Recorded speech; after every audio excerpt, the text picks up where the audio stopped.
So I think the workforce is going to look very different to what it looks like today. I think there's a certain inevitability around the modernization of the industry. I think, all of the major mining companies are looking at continuous autonomous rock cutting solutions. I think there's a big drive towards digitization.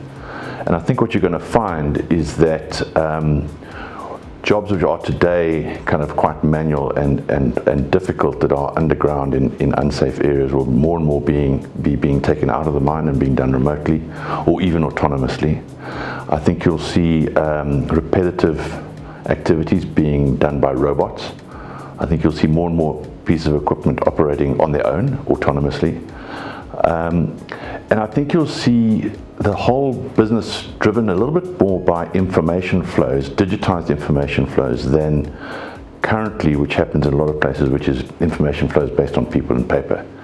So I think you're going to find a very different looking workforce. It does present a few challenges because the skills that we require are going to be different to what we have today. So the first question is where we're going to get these skills from. And if you now work back, if you're going to need these people in 3 or 4 years' time, where are those kids now? And where are they in the education system? And are they getting the skills that they need? The second question it begs is, how are we going to transition our workforce into this new future? And how do we recreate jobs? How do we retrain people? What happens to the people that can't make the transition? So I think it's going to be a very different environment in the future.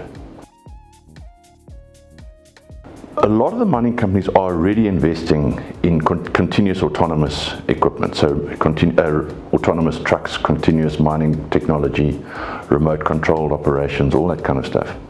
I would suggest that one of the main focuses going forward should be on the data and on integrating all the sources of data in an operation. Because it's all very well you have all these pieces of equipment operating autonomously and throwing off large amounts of data, but the value is when you bring all that data together and you can then start to throw some of the advanced analytics at it to really start to problem solve and to drive step changes in performance.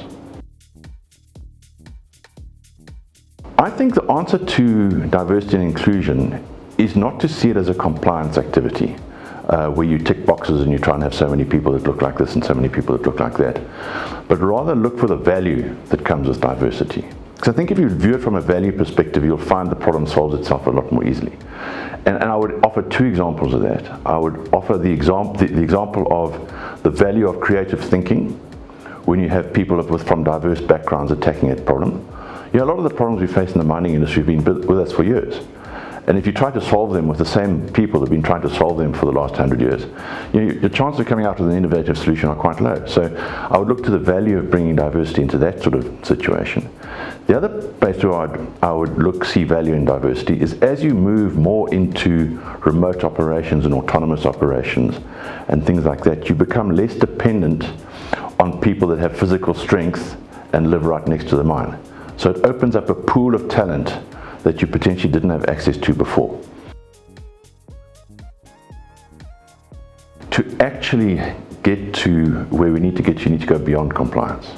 We need to be environmentally sensible because it's good for the planet and it's good for society and it's good for all of us, not because some government told us to do that. I would say the same for community relations. I'd say the same for the things we do in broader society. Business does have a role in society. And society expects that, and investors expect that, communities expect that, and the mining industry is at the forefront of that situation right now.